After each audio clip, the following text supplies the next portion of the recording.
And welcome to episode 11 of the Dynasty Dad podcast. I'm excited to be back with the guys from Smash Accept, chopping it up here.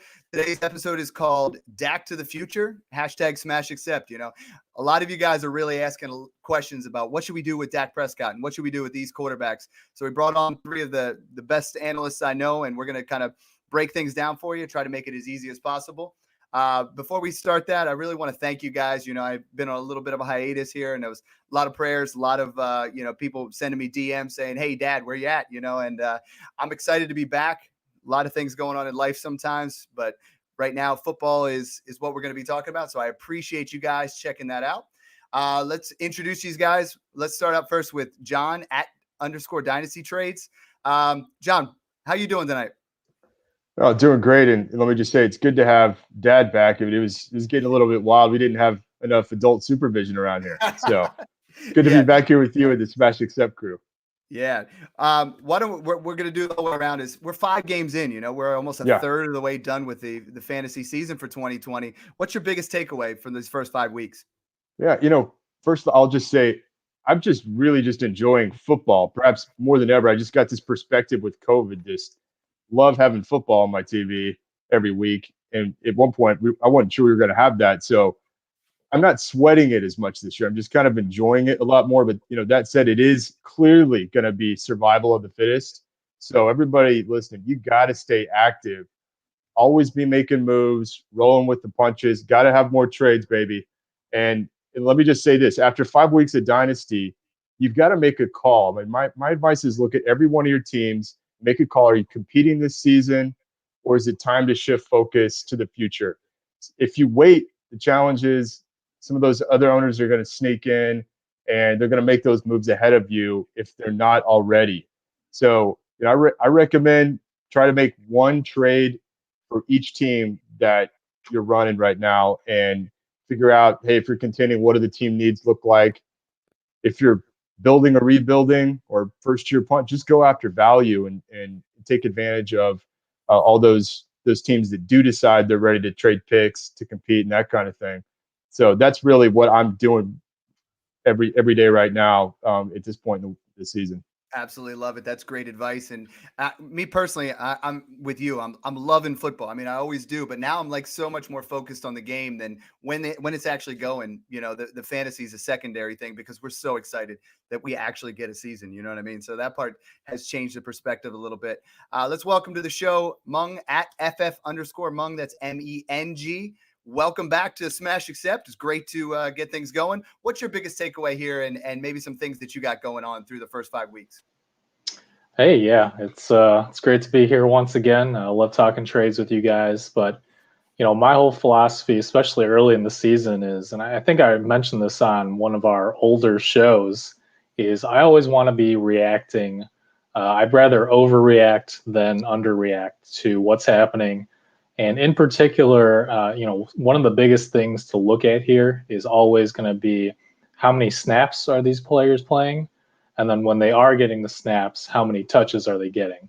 So if you were able to kind of sniff out guys like James Robinson or Myles Gaskin who are getting a ton of touches in their respective backfields, these are solid RB2s that you could have gotten for probably a late second round pick back in week 1, week 2, before people were really kind of, onto these guys.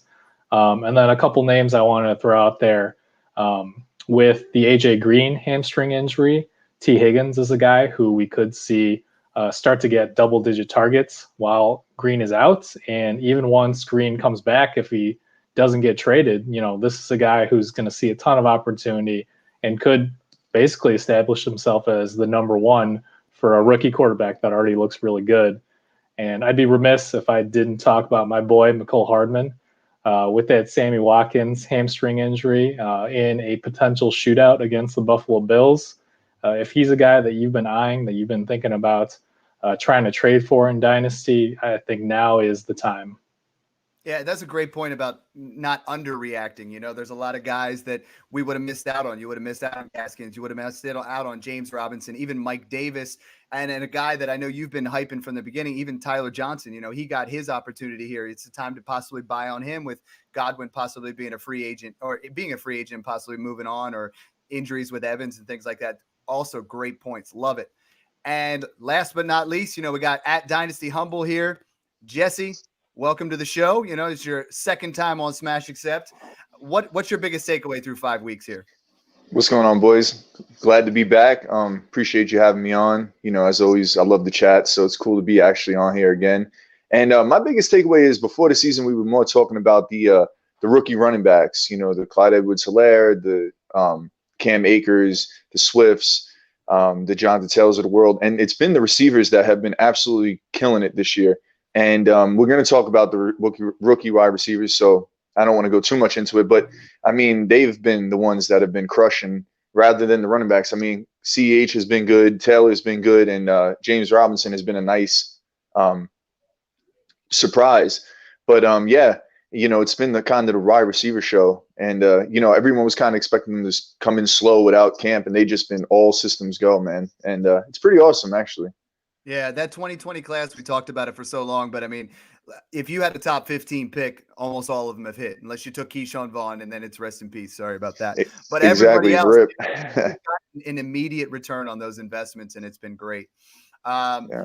Today's show, what we're going to talk about is a bunch of different trade offers that you guys sent in. We encourage you guys to put hashtag Smash Accept. We're answering tons of trades every single day. Be as specific as you guys can be. Let us know if it's 12 team or how many teams are in there. Let us know if it's super flex, a contender. If it's a rebuild, what kind of direction you guys are going, what kind of, who are your other wide receivers? Who are your other quarterbacks? As much detail as you can give us, we're going to answer it, even if it just says, do you want player A or player B? But we want to give you the most in-depth analysis. And to do that, we need those kind of details. The guy that's on everybody's mind right now, is Dak Prescott, that gruesome compound fracture dislocation of that right ankle. And they're saying timetable is 4 to 6 months, so he'll be back in time for training camp. Will he be with Dallas? We don't know that. But he lit it up the first 4.5 weeks, 450 passing yards per game, because that defense, it's like that perfect storm, right? Perfect storm of horrible defense matched with incredible weapons, and just everything came together. 9 touchdowns through 4 games. I think there's a possibility the deal gets done here, but what we want to talk about more is he's the quintessential rebuild guy right now. If you're a rebuilding team, we keep getting questions on both sides. Hey, Mike, I'm a competitor and I got Dak. What do I do? Or, hey, I'm in a rebuild. Should I go buy Dak Prescott here? And the answer to that is absolutely. We want to talk about taking advantage of injuries. This is the kind of season, once we all get going, it is kind of redraft, and there's moves where you can make and you can shift down to the next player. But if you're a contender, you're probably going to lose a little bit of value if you have to do that. If you're rebuilding, now's the time you can cash in on that value. And before we get into some of these trades, what are your guys' opinion here on Dak Prescott? Do you think Dak re-signs with Dallas? Do you think, he possibly moves on? The way I saw Jerry Jones tearing up in that Dallas fan base, I feel like this is a situation where he's not going to get as much money, but I feel like he has to come back to Dallas. What are you guys thinking?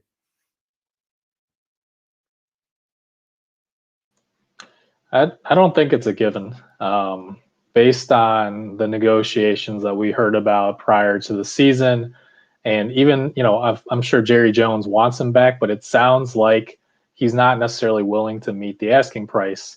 And there are plenty of desperate teams out there who need quarterbacks. I mean, look at the deal that Kirk Cousins got. This is the kind of mega deal that Dak Prescott's been looking for, and there's going to be a team who's going to be willing to pay that. So just keep that in mind if you are buying on Dak Prescott for a rebuild. Certainly he's shown that he's a starter-level quarterback, but at the same time, is he going to go to a team that has as good of an offensive line as Dallas? And then is he going to go to a team, who are the receivers going to be? You're not going to get Amari Cooper, CeeDee Lamb, and Michael Gallup again. Yeah, those are all great points. And we all tell ourselves our narratives in Dynasty, right? Like I'm telling myself the narrative that Dak's going to come back, and with those weapons, it's all systems go. And that's why we all look at Dynasty from a different perspective. What about you guys? What are you thinking with Dak Prescott here? Are you guys buying on rebuilds? Are you guys, what's your kind of mentality when it comes to injured players and when it comes to what's going on with Dak Prescott right now? Yeah, I'll weigh in for sure. Buying on rebuilds, or I actually did just buy Dak on a first-year punt, and I really hadn't planned on it, but yeah, I couldn't resist. I mean, he was top 5, some cases top 3 dynasty quarterback, loaded with weapons, fantastic O-line. Offense is kind of built around him in many ways. I think it does come down to the contract, though. And, I kind of hear what Monk's saying there. I actually do think they get it done, and you already saw some comments that they came out that kind of almost reassured everyone that they do still see Dak as part of the future. And, nice dad joke there, by the way, with the Dak to the future. I like that.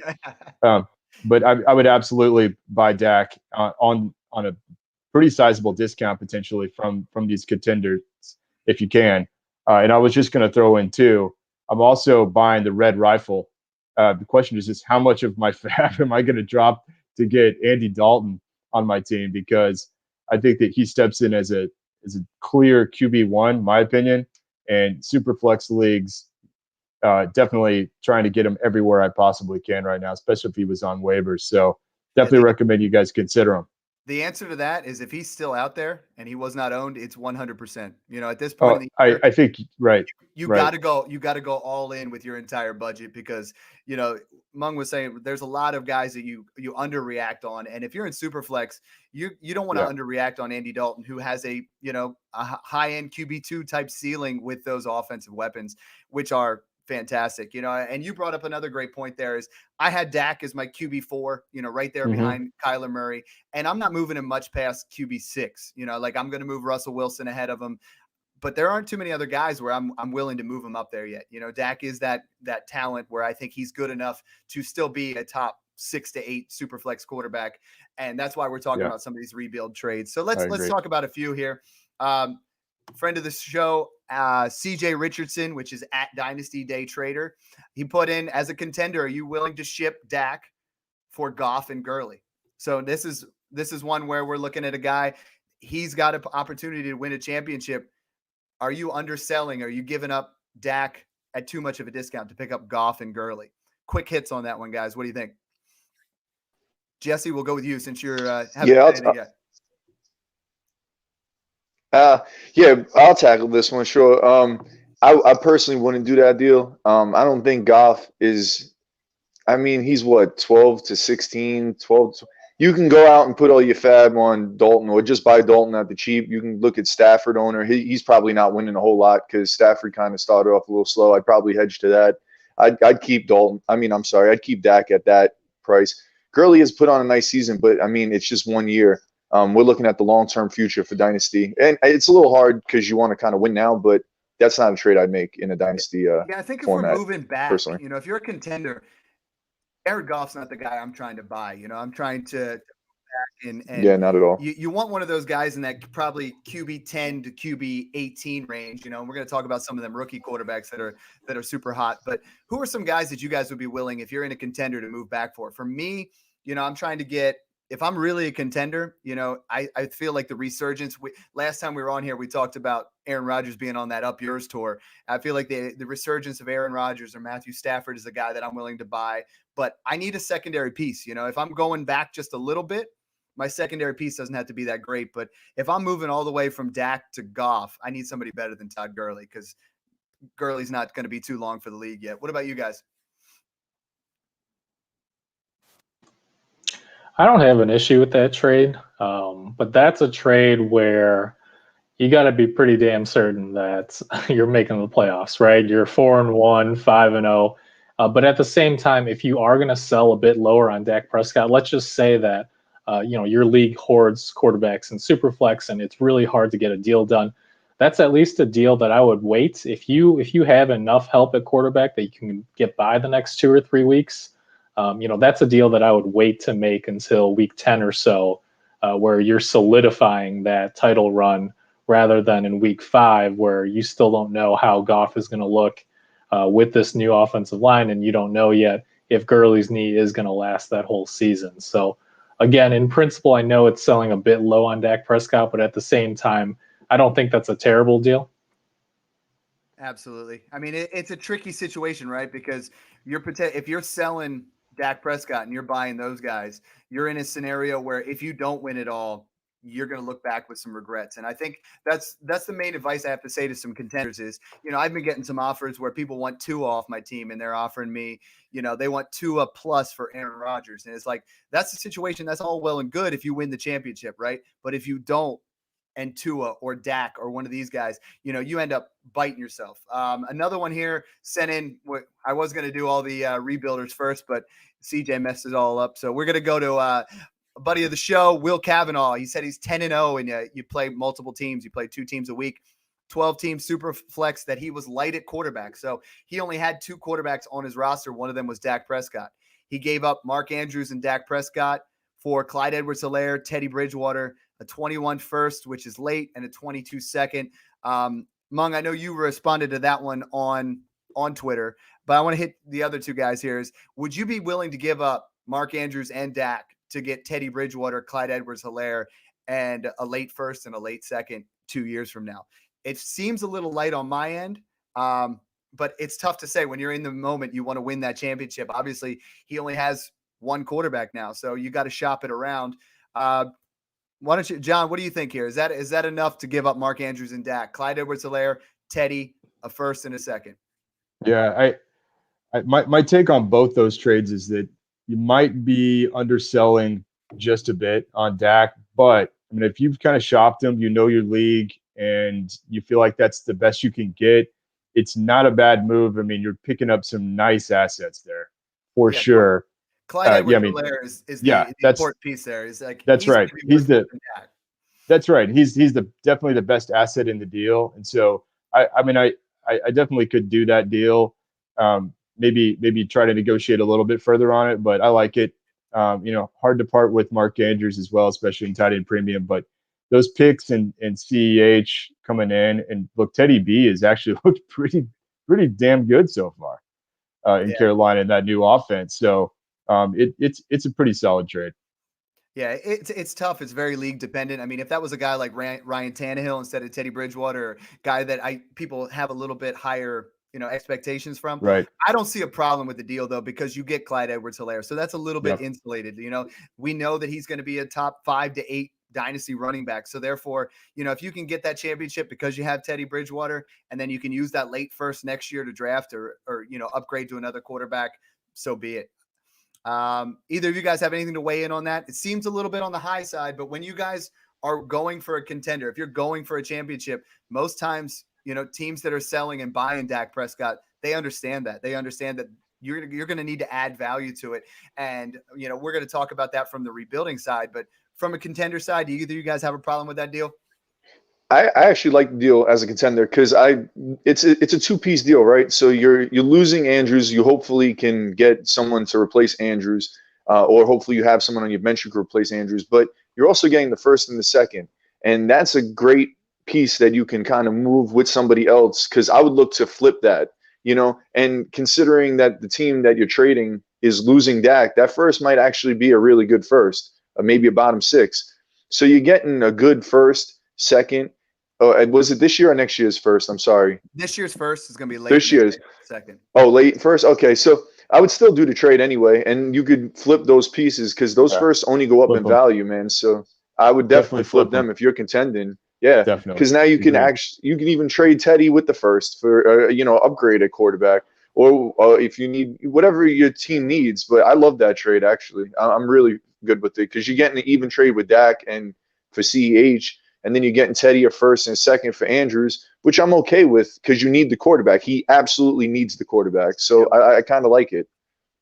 Hey, now that we've covered the contenders, teams that are looking to thrive right now. Speaking of thrive, we're really excited to announce that that's our sponsorship of the show for today. Thrive Fantasy app has now awarded over $1.75 million in payouts so far this season, just through 5 weeks. With their prop bets, they're available on Android, iOS. Simply download the app and use the code DAD, and you put a $20 deposit down, and compliments of DAD, you'll get $20 more. I know, some of you guys have tried that. Mung, I know you've checked it out there. What are your thoughts on Thrive so far? Have you got a chance to really jump into it and put some prop bets down? Yeah, it's a lot of fun. It's kind of for those of you who do sports bet, it's kind of like parlaying a bunch of prop bets which you don't normally get the chance to do. And it's tough. I mean, even knowing what we know as analysts, we pour over the data, but week to week, you can say, oh, Johnny Smith's going to get more than 5.5 catches, and he gets 5, Yeah. right? It's always tough to gauge, but that's what makes it fun. And the good thing is you get to pick 10 of your 20 prop bets, so you get to kind of decide which ones you feel more confident in too. Yeah, that's awesome. And like I said, guys, download the app today, put in the code DAD. You put a $20 deposit down, they're going to throw you another $20. So you get 40 for the price of 20. Hit them up. The other way to thrive is on your rebuilds. Like this is the time where you're 1-4. You're hopefully not 0-5, but you're 1-4, 0-5, maybe even 2-3. You got to make those decisions. Like John said in the beginning, is it time to start rebuilding? I mean, do I need to refocus things? And in the Dynasty Happy Hour staff league, I did just that. I did a deal with Cody Kessler. He's over there at the Fantasy Authority. Great guy. And he's in first place. I'm in dead last, and because I did that year one punt, which you guys know, I absolutely love that. Now I have 8 firsts. I gave up Deshaun Watson and a second.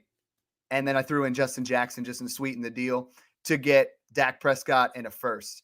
Now, what people don't look at sometimes when they do those kind of deals is if you're in last, the difference between getting Trevor Lawrence and whoever the 102 is going to be is vast. So in this situation, I want the lowest points possible. I want to ensure that if I am rebuilding, I want to be in dead last. I want Trevor Lawrence on my team because that is going to catapult my team to the next level. So in this scenario, I lost a little bit of value. I don't care about Justin Jackson. I move up and get a first-round pick. Next year, I'm going to start out with Dak Prescott, Trevor Lawrence, a whole slew of wide receivers who we're going to talk about in a little bit, and 8 first-round picks. I know a lot of guys have been making moves like Amazing. that. Yeah, it feels good. Like at the time, if I'm competing, I mean, I still want Deshaun Watson, but it's basically a lateral move to add a first-round pick and give up a late second. It's not even my second. It's a late second. So I feel like that's a win. That's the type of move that if you can make those deals, like we talk about all the time, those insulated trades, kind of like I've talked about when I traded DeAndre Hopkins for DK Metcalf in a first. Those kind of moves are what really move you up, and this is the time of year to do it because everybody wants to win. So take those greedy teams and do that. And that's exactly what, a friend of the show, Dill at Dynasty Loser 420, he says he gave Watson for Dak and a 21 first. So he outdid me there. He outshined it. That's Nice. the kind of move that you guys got to be making. I applaud that all day long. There's no way anybody's going to deny getting that extra first-round pick on top of Dak going into next year.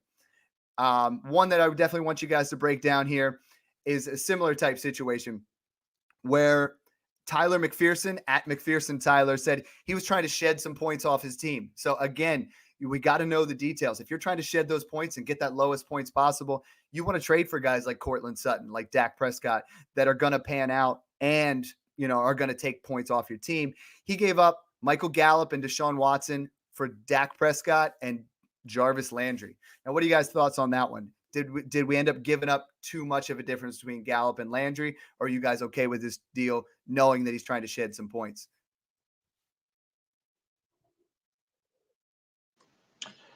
It seems like a lateral move to me. Personally, I prefer Gallup over Landry, so I don't love the trade, but I don't think it's a huge loss in value either. That comes down to more preference. If you think that Landry can still see enough target volume, which I personally don't. And even though Gallup hasn't seen much target volume either, I still think long-term, his upside is higher than Landry's is at this point. Yeah, I think when you're doing these negotiations, and like I said, I'm trading all the time. You always got to be trading this time of year. But so the contender is going to come to you and say, hey, I'm going to give you this guy that's taking points off your bench. But you got to look at them. You're in control. When you're in the rebuild, you're in control midweek. So, Tuesday to Saturday, you're in control because that player on your team is not going to go down in value. Deshaun Watson, not going to go down in value at all. But Deshaun Watson goes out there and gets hurt on Sunday. Now, all of a sudden, you're in a situation where you're in a, trying to figure out what you do with those type of things. So it becomes, make them make that effort. You have to win when you're in rebuild, right? Because you're trying to add value. You're trying to put yourself into that next layer. And a lateral move on a contender is a great move. A lateral move for a rebuild doesn't feel so great to me. What do you guys think, Jesse, John?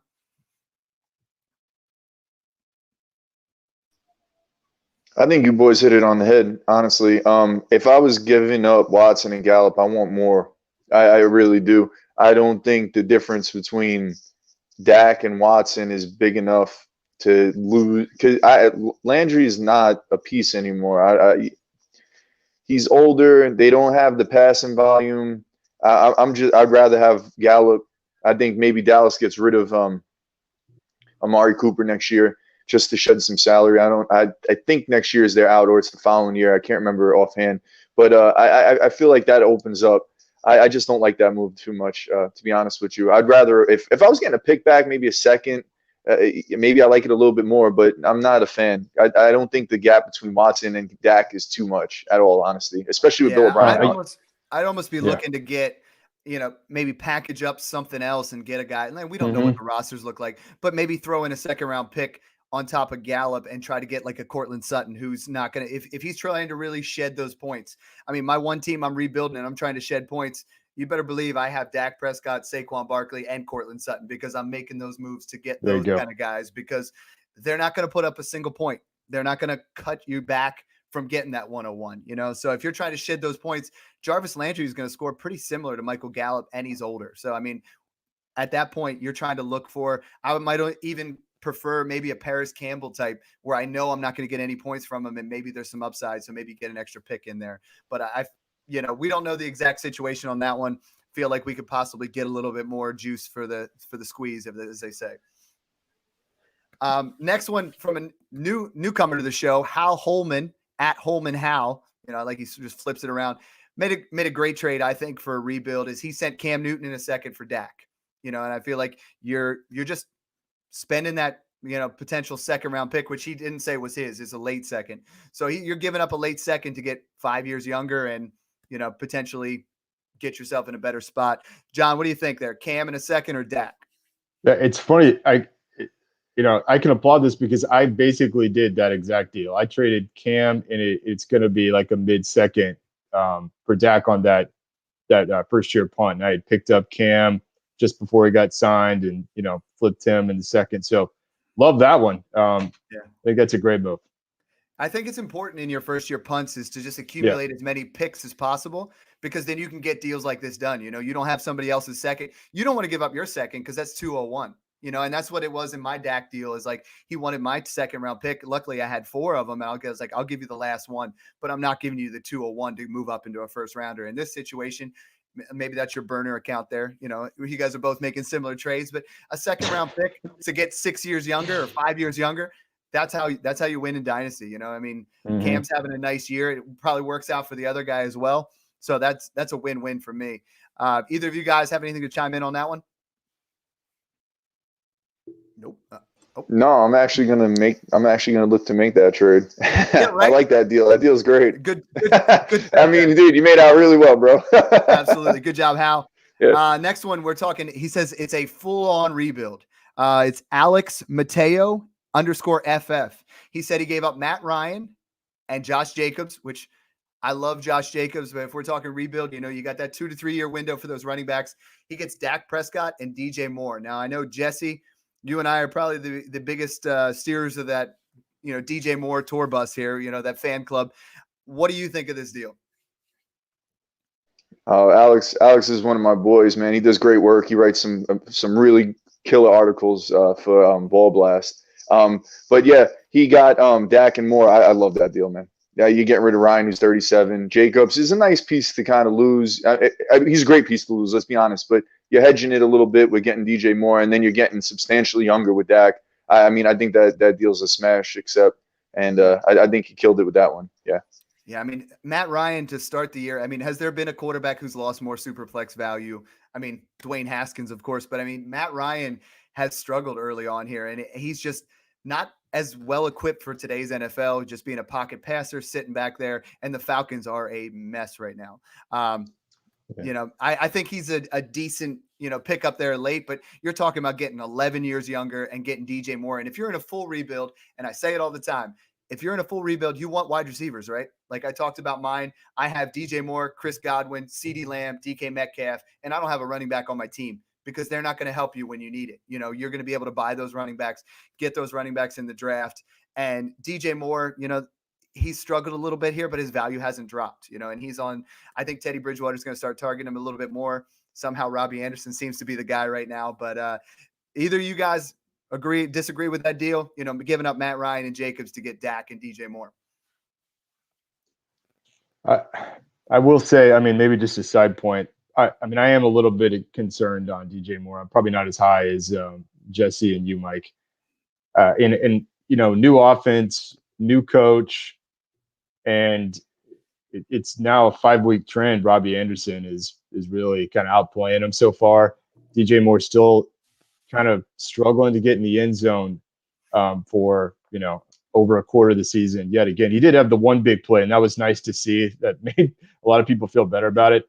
But I mean, I have to say, I'm concerned to the point where I hope I'm not overreacting to this, but almost just sliding them into like high wide receiver 2 territory. And part of it's, Mike, because of these rookie wide receivers that are blowing up right now. So, I don't have a huge problem with the deal and agree with a lot of what's said. I think Jacobs is actually the best asset in that deal, though. And so that gives me a little bit of pause on it. Okay. And I can see that with DJ Moore. I mean, I believe he's 23 years old, so he's like same age as some of these rookies. He's right there in line. Agree. Obviously, we're all taking CeeDee Lamb over DJ Moore, but I'm going to throw a rookie out there. You let me know. You taking DJ Moore or you taking Jerry Jeudy? I've actually got both Lamb and Jeudy ahead of DJ Moore now. I'm higher on Jeudy than most, though, so I could get a little bit of flack for that one. Well, we were talking about that in the group chat, and I'm trying to get Jeudy everywhere. That's because a tough one. We think he's kind of got to be that alpha. What about the rest of the group, Justin Jefferson or DJ Moore? I mean, we're still going DJ Moore here. Are you guys starting to put him up there yet? That's a tough one. My issue with Moore is, as John brought up, just the difference in target share between him and Robbie Anderson right now, given Anderson's history with Matt Rule.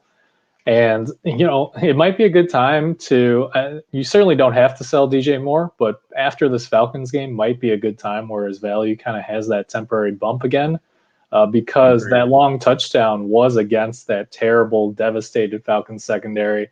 They're not even on their backup safeties. They're on like the backups to the backups, guys who are barely, NFL roster guys. And 5 targets. That's all he got against Atlanta. He just happened to break that one long touchdown. So to John's point, I am a little concerned. I think it's a toss-up. I like what we've seen from Jefferson so far, but I think Minnesota is another team that's going to be in flux coming up, whether, Zimmer and Cousins are the future. So that's something else to keep in mind. I think as of today, I would lean Jefferson just ever so slightly. See, that's what I love about Dynasty is 4 great minds here. 2 of us love Moore, and we're willing to buy him. 2 of us are kind of out on him, you know what I mean? And that's why Dynasty is so fun, because you can make trades, because not everybody feels the same way, even week to week. Kick the tires. If you really believe in DJ Moore, kick the tires and see what he's going for right now. I mean, you can get some deals where people are willing to give out. I saw a guy that gave up a 3rd-round pick in Robbie Anderson for DJ Moore. Now, I know Robbie Anderson's playing well, but I don't believe that's kind of something sustainable, or he's 3 or 4 years older and hasn't had that same track record. So, yeah. If you're going to buy DJ Moore, though, maybe wait until after they play Chicago this week. Yeah. Don't be buying guys after their blow-up game. I feel like we're all like kids in a candy store. We want to wait, and then once that guy blows up, then we want to buy him. It's buy him after he has that horrendous game. Next one sent in from Douglas Gibson at Dougie G27. What up, Dougie G? He said he sent, let's see. Wait a sec. Jimmy Garoppolo and 2 late firsts for Dak Prescott. Oh, no, he bought Dak Prescott twice. In both leagues, he said he is 1 piece away, and he's trying to accumulate Dak for next year. So he feels like he's got all the pieces to contend for next year. He's got a plethora of picks. He said Jimmy Garoppolo and 2 late firsts. And the other one, he gave up a mid first and 2 late firsts. Are we willing to give up? We're looking at Jimmy Garoppolo is probably still worth a first. So you're looking at 3 first-round picks for Dak Prescott. Is he still in that realm, or is that too risky for you guys? I mean, I feel like we're looking at right now. I mean, obviously Mahomes is worth 4. I would argue that Kyler's borderline, getting close to Lamar, and those guys are worth 3.5 to 4 firsts. Are Dak and Watson and Russell Wilson, are they worth 3 firsts in Superflex to you guys? That's a lot. That's a lot for me. Again, I love Dak. I think definitely a starter level quarterback, arguably top 5, depending on who you're talking to, how you're breaking down that film. But there are inherent risks here. We've talked about how we don't know yet what team he'll be playing for next year, whether that's the Cowboys or someone else. And then 2, always with these major injuries, with modern medicine nowadays, a lot of times these are just bumps in the road, right? He'll likely make a full recovery, but again, we don't know that for certain. I think it's a little steep to have paid for, Dak, but honestly, it's not terrible if you believe in him. Yeah, and it's again a narrative. I want that guy who's throwing the ball to CeeDee Lamb. It goes with the right now we got Dak to the Future show. Get the CD now. But CeeDee Lamb's a guy who I absolutely love. That offense is just loaded up. If you believe that he's coming back to Dallas, those are moves. Jimmy Garoppolo is a super flex quarterback I don't want on any of my rosters. You know what I mean? I've never owned him.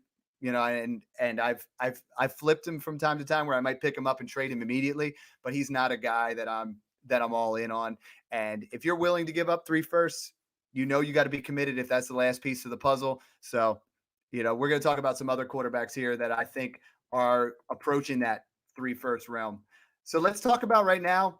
We talked about the contenders. We talked about the rebuilds. I feel like we hit Dak pretty well there. Does anybody have anything they want to add, on what to do right now with Dalton, what to do right now with Dak? I think we really hit that well, but is there any final parting comments on that before we move on to the rookie quarterbacks? Not so much with Dak, but I am just curious real quick to hear you guys, if you were to rank, let's say just this season, with Andy Dalton now in at quarterback, how do you rank Cooper, Gallup, and Lamb? Has it changed, or is it still kind of the same from what we saw in the first 5 weeks? You're talking about just for 2020 or their dynasty? Just 2020. Right now, if you look at it, I mean, CeeDee Lamb is I believe, wide receiver 8, and Cooper is like the wide receiver 6, I think, on the season right now. But that's starting to change. I mean, if I can get CeeDee Lamb, that's the guy to play. And I feel like, he was targeting Amari Cooper disappeared when Andy Dalton came into the game. It looked like CeeDee Lamb took over. I think CeeDee Lamb is the wide receiver to own in Dallas. Obviously, we've known that for Dynasty, but I think in redraft, he's actually the wide receiver I want now for this season too. Amari Cooper always pulls a disappearing act, so I'll never choose him over who I see as the alpha. I know, dude, people hate me when I say it, but Amari Cooper will let you down more than he won't. And they're putting CeeDee Lamb in the slot, which I love. I think he has 87% in the slot, which is massive. He's number 1 in the league in slot. So he's getting safeties and linebackers and just all the mismatches. I'm taking CeeDee Lamb there. The landing spot was perfect for him. Obviously, they weren't going to pace for 800 yards or whatever it was. But I think you got to take CeeDee Lamb there. And then Cooper, and then Gallup as the third option. And Dalton, man, he's been great but he's been okay when he has, the pieces around him. He can kind of produce. So, he's a good quarterback at this point for, as a backup. So, they did an all right job with at least adding him. John said it perfectly. I think he's like a low end 2. A high end QB 2. So, yeah, but CeeDee Lamb is where I'm going. Yeah, they're going to try to. I think they're going to try to lean a lot more onto Zeke here and do things there. Zeke wasn't catching a lot of passes. Dalton's going to be checking down a lot more. Dalton Schultz has really emerged out of nowhere, and he's top 5 tight end right now in the league as far as 2020 goes.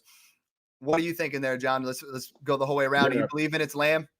Well, I do. I think that you got to be reasonable about it, though. To Mo's question, I think that their values all probably have to dip a little bit, right? Going from Dak to the Red Rifle. But I do also agree that CeeDee Lamb looks to be the most stable out of that bunch. I'd be most concerned for Gallup, who's starting to look more like the big play guy on the outside, and I'm a little concerned there. Dalton is getting good, serviceable, but I think they're going to have him kind of manage the offense. He'll make big plays, but I'd be most worried about Gallup and a little more worried about Cooper to the other points that were made. Yeah, but yeah, loving Lamb right now. I know when I did my ranks for Dynasty Happy Hour for Dynasty Refinery, I had CeeDee Lamb as a top 10 Dynasty wide receiver before he joined the league. And I caught a lot of flack for that. But I mean, he's got 29 receptions, 433 yards. He is technically on pace. And I know that we're not going to see that same thing, but for a 1,300 yard rookie season, and that would catapult him up into second round startup type value. He would just be. A buddy of mine was saying, and what my co-host over at Dynasty Refinery, he thinks CeeDee Lamb and DK Metcalf, have put themselves into that top 5 when it comes to Dynasty wide receivers. And we're going to get to them in a little bit, but let's talk about those rookies right now. If you guys had to guess, now that I kind of spoiled it, but what quarterback leads the NFL in passer rating on third downs with a near perfect 150.9? It's not Patrick Mahomes, it's not Aaron Rodgers. It's Justin Herbert. I mean, Justin Herbert looks fantastic. 77 for 107. He's got 931 passing yards already, 5 touchdowns, 3 interceptions, a 102.2 passer rating, and a rushing touchdown. I mean, the dude's got an absolute cannon. He has the second longest air yards pass of the year with over 50 yards to Guyton on Monday night with his 4 touchdowns. He looked poised. He looked accurate. He had that swagger. Is he that guy we disrespect every year? Before it was, with Josh Allen, where nobody wanted him and he got towards the end of the first round in Dynasty rookie drafts. And now all of a sudden, Justin Herbert looks like the real deal. Are we overreacting by saying things? I'm seeing people have him all the way as a top 12 Dynasty quarterback right now. Somebody help me out here. Am I the only one who's too far in love with Justin Herbert? Dude, I've been waiting to talk about him. I'm a Charger fan, man. Been, for, I don't know, 20 years now. And, dude, he's awesome. His biggest knock coming out of college was that he had happy feet, right? Everybody said that he couldn't stand in the pocket and set his feet and take a hit. And in college, you don't have to do that. He didn't have to do that. He had athleticism. He was, 99% in SPARQ score. So there's no reason for him to stand in the pocket and take that hit. You're seeing him do that now, and he has the weapons around him that are perfect. He has Mike Williams, who's a great contested wide receiver. He has Keenan Allen who can get open underneath and, a little deep, and then Hunter Henry who can work the middle of the field. Not to mention Eckler, who got hurt. I mean, dude, I think it was a big miss by the community, but it's because, like you said, man, it's everybody but Josh Allen. It was everybody but Daniel Jones. Daniel Jones came out and did really well his first year and kind of sucks now, but, it's everybody but these guys, and then the community refuses to admit that they were wrong and kind of, readjust themselves. And that's what you still see, slander on Josh Allen. Dude, the guy's awesome. Like, let's stop slandering him. I know he hasn't been playing the top tier, but he's good, man. He's been good. So, we're a different cut at Smash Accept. I feel like we've all admitted to each other when we're wrong. And there's guys on Twitter and there's analysts out there that they just want to continue to say, well, like Josh Allen had 2 interceptions, and they'll be like, I told you, he's not elite. He's been balling out for 2 years. He's been a top 5 Dynasty quarterback. He's just been putting up numbers, and people they don't want to admit when they're wrong. And I feel like Justin Herbert just looks like the real deal. He has that swagger, but his footwork looks phenomenal. He's sitting in there taking hits. He's sitting in the pocket, taking care of business. And he just has that poise that looks very similar to what I'm seeing from Joe Burrow. Is those guys have the it factor. They have what it takes when it comes to being a franchise quarterback.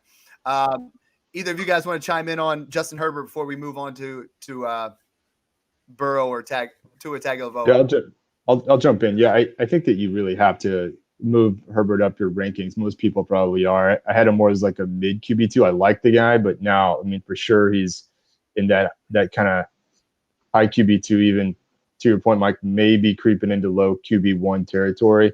I love his style. I think he does kind of remind me a little bit of Josh Allen. He buys time in the pocket. He's got a rifle for an arm, makes plays happen. He's got that swagger. I mean, the Chargers look so much better with him at QB than Tyrod. And it's amazing what he's doing in his 3rd or 4th game. So I know it's you gotta love it. 72% completion there. That's the difference between him and Josh Allen. Is he has been on point. You know what I mean? And I saw. And he's got the deep ball too. Mm-hmm. Yeah. Oh, he's just looking great. Whole way around the room, Mung, you buying in on Justin Herbert, or you want to see a little bit more? Are we too excited? You're usually the voice of reason. We all kind of get excited, and then you bring us back here a little bit. What do you think? Yeah, I mean, let's not forget that he's done this against the Chiefs, the Bucks, and now the Saints, all pretty solid defenses. This is, I'll admit I was low on Herbert coming out for all of the reasons that you guys pointed out, but I'm on board with you guys. I don't think it's crazy. I'm not gonna rain on this parade. I don't think it's crazy if you traded Dak Prescott for Justin Herbert right now. Thank you. That was actually my next line. That's hashtag Dynasty Dad approved right there. I was going to say, I mean, if you're worried about the risk of Dak Prescott, and I can see on a contender, you make that move where that guy thinks he has a top 5 dynasty quarterback, and you might have one here too, and you get him, you reset the clock by 4 years, and you get a guy who's going to be, he's putting up points. I mean, right now he is in points per game. He's QB8. He's just putting it up against good defenses. I love it. I love it. On the flip side, let's talk about Joe. Let me ask you. Go ahead, man. Oh, I was going to ask you guys a question. I had one trade that I was trying to work out. I just didn't know. I just want to ask you guys. So it was Herbert and CeeDee Lamb, since we were talking about both these guys, for Kyler Murray and OBJ. I just want to know quick thoughts on that one. I know we're trying to move the show, but I had to ask that. And it's a super flex. Kyler Murray looks absolutely fantastic, but I mean, who was the secondary piece? OBJ. Was Kyler? Yeah, OBJ. Ah, man. Yeah, it was Kyler and OBJ. Yep. I want CeeDee Lamb at like all costs, but I mean, right now, I would not fault anybody for taking Kyler Murray like in a super flex 3 overall. You know what I mean? Like he just looks fantastic in that offense. He's clicked with DeAndre Hopkins. This isn't going to be that Baker Mayfield type fall off. I mean, he looks absolutely legit, and I don't mind the trade because I love CeeDee Lamb too. It's like 3 of the guys I absolutely love, and then just throw Odell Beckham in there. So I see it as fairly even, but I feel like the upside is definitely on the CeeDee Lamb side though. I mean, I love Kyler, but I think Beckham is kind of on the downslope and Lamb is the rising prospect. So I would actually go Herbert and Lamb here. Jesse, maybe just package OBJ with something else and get CD. There you go. Let's say I like that. Would you be willing to give up OBJ in a first to get CeeDee Lamb at this point? I feel like a second is what it should be, but you're gonna have to overpay to get him now. Yeah, true. So let's talk Joe Burrow now. Joe Burrow showed some flashes. Obviously, the Ravens kind of had his number this past week, but he started out 135 for 207. He's top 10 in the league in yards with 1,304, 6 touchdowns, 1 rushing. He looks poised for that franchise type quarterback. Just hasn't quite clicked 100%. What do you guys think of Burrow right now?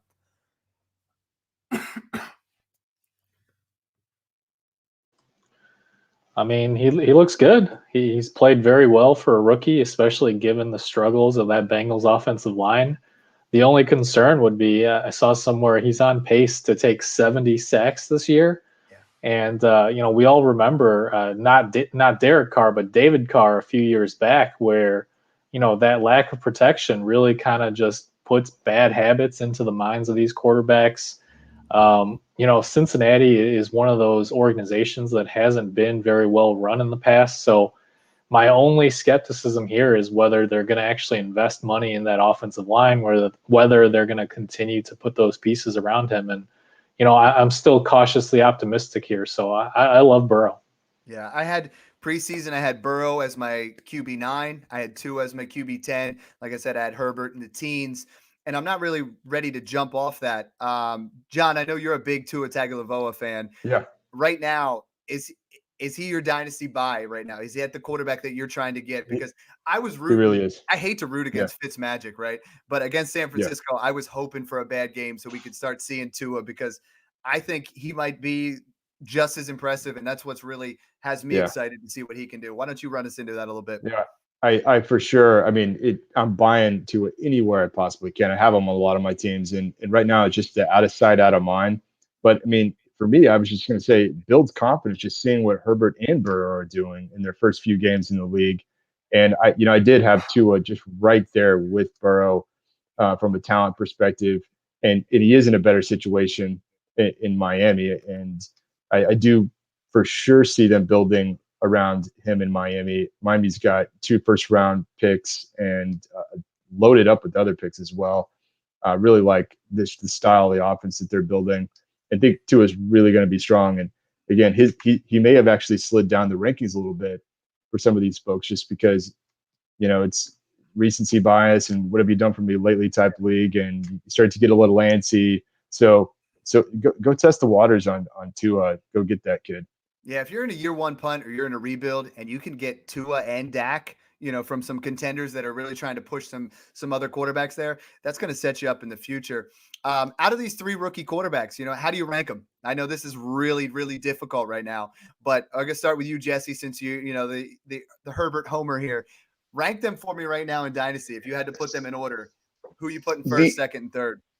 The one thing I wanted to address with Burrow is that he has to play Pitt twice a year. He has to play Myles Garrett twice a year, and he has to play Baltimore twice a year. And those Pitt and Baltimore are going to be awesome defenses. Yeah. Now in Cleveland, they come along.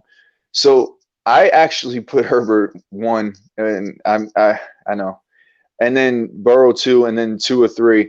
But I mean, honestly, they're all great dynasty pieces. I mean, I'd be happy if I had any of those guys at, my QB2, hopefully at a QB1. So yeah, I mean, I would love all pieces. I want all of them, to be honest. But I do love Herbert the most. I mean, it's biased probably because I'm a fan, but which is probably the wrong advice I would give anybody. Don't be a fan. But yeah. And you got to enjoy it, man. I mean, that's what it's all about. Is be a fan, just hold it in check, and then when you make those trades, before you do, just put #SmashAccept, and we'll help you out with that. And we don't talk about it. I mean, we are making these kind of trades. I'm in a league that's converting to Superflex next year, right? And my only quarterback is Lamar Jackson, and I got Saquon sitting on my bench. And so I flipped Saquon and TJ Hawkinson, and I got Justin Herbert, Tua Tagovailoa, and Odell Beckham. So now I have one piece. I'm a strong contender, but now I got two quarterbacks when we convert to Superflex that are going to be there for, a great deal of time, better part of a decade. John and Mung, how do you rank those three? My answer would be yes. I'll take any of them. Right? But actually, if you put me to the test here, I would actually still go Burrow to Herbert. But I mean, they're all right there now. And this is pretty dynamic. Don't underreact, remember. So I'm keeping a really close eye on this week by week. I know. I was like in that league where I got Dak in the first. I was trying to get Herbert in the first for Watson for a couple of weeks, and those were all writers. And I was like, just let's get that going. And every week it became harder and harder. And then it was like I had to keep adding to it. And I'm like, I had to back off. They've all become a lot closer. Mung, how close are they for you? And what order do you have them in? Yeah, I think I like John's answer. I'm going to concur with that. Yes, I think I still have it as Burrow, Tua, and Herbert. But like you guys said, it's very close given what we've seen from Herbert. And I think the bigger part or the better part of this answer would be, they're in the same tier at this point, right? So if I can get Herbert plus a second for Burrow, or if I can get Tua plus a second for Burrow, I'm taking that deal all day. You're always the voice of reason, and I love it. We're sitting here gushing, and you're spot on. Keep them in the same tier. I get excited. You know what I mean? I feel like, we're all, especially Jesse and I are cut of the same mold. We get all excited with this, and we're like, that's the guy. You gotta get him. And you're like, keep it in check. They're all in the same tier, and you're dead right. And it's like, I love it. He made a great point, though. Sometimes it's best to hedge. Like, if you do have Burrow and you do love Herbert, like I do like that. I would definitely trade Burrow for Herbert plus, because you understand that they're going to give you more value. Yeah. Because, Burrow consensus is higher ranked than, Herbert. So in that sense, he's 100% right, man. And I completely agree with that. If you have Burrow and you're not a believer and you like Herbert, go for it. Do that trade. I actually offered for Herbert. The guy said no, but I mean, they're right there, man. They're all right there. You guys are completely right, and yeah. Well, to that point, know your league mates, right? If you can, follow them on Twitter. So if I knew that like Jesse is in my league, I would send him an offer of Burrow Herbert for Burrow in a second, and he'd probably take that. Is that why I get Chris Godwin trade offers every day? Now, nobody will offer me CeeDee Lamb, though. I post about him every day and you get nothing. That was a fantastic coverage there at quarterbacks, and that's really what the consensus of the show was about. But we do have we are Smash Accept, and we do have a lot of other trade offers. So I'm going to do some quick hitters here. You just give me one side because you guys sent the trades to you, and I want to make sure you guys get the shout outs. Deal from our boy Kevin at the boys _22. He gave up Hawkinson and A-Rob for Jonnu and Jacobs. We're a big fan of Jonnu. I know, John, you're a fan of Jacobs. What are you thinking on that one? Yeah, you read my mind. I would go Jacobs and Jonnu. Jonnu's my most owned tight end across my leagues, and I already talked about Jacobs, who I still have very, very high in terms of my dynasty running back rankings. So I like that side, Mike. Smash accept Jacobs and Jonnu. Next guy is at JDeer G17. He says he dealt Jonnu and Mike Williams in a third for a 22 first and Michael Gallup. What do you think? We going Jonnu side or the first and Gallup? Hit me up, guys.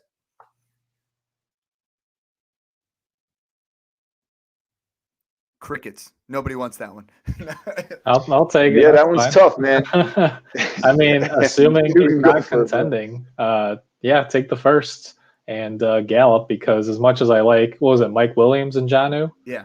I don't see a huge gap between Williams and Gallup.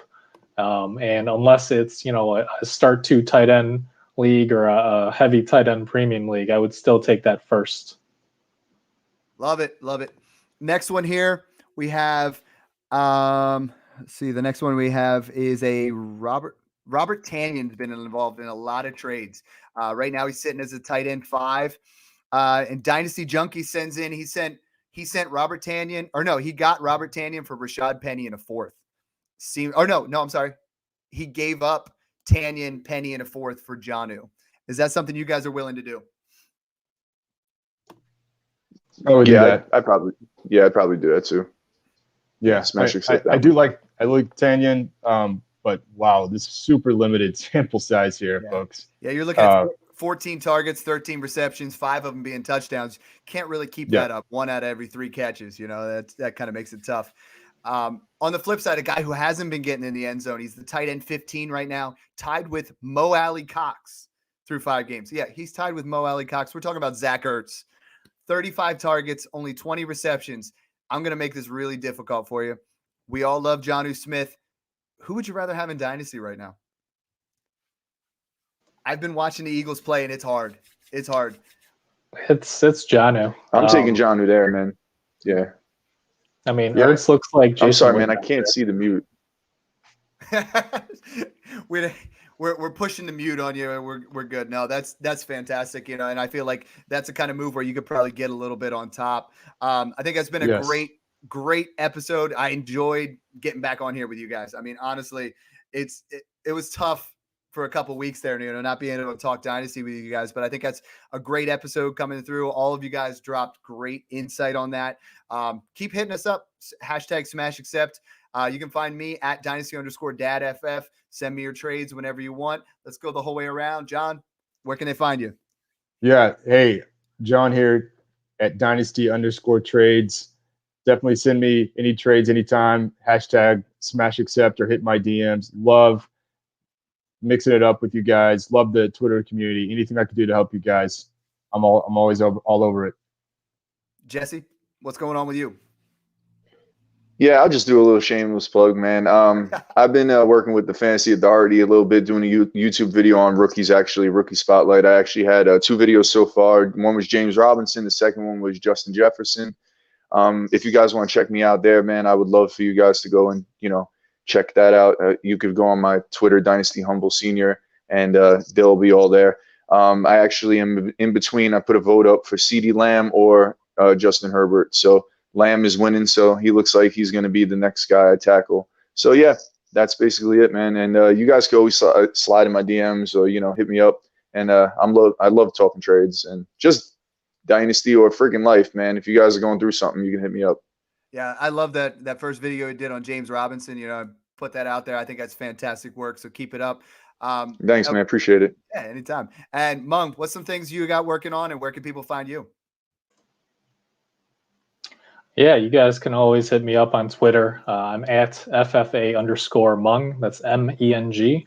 And then I do a weekly Dynasty buys and sells column on Fantrax. I've written about a lot of the guys that we just talked about here tonight. Robert Tanyan, Justin Herbert. So you can find kind of more in-depth analysis on whether I'm buying or selling those guys. So you can find that on Fantrax. Thanks again for tuning into the Dynasty Dad podcast. #SmashAccept. You guys keep working on those Dynasty rosters and enjoy the process.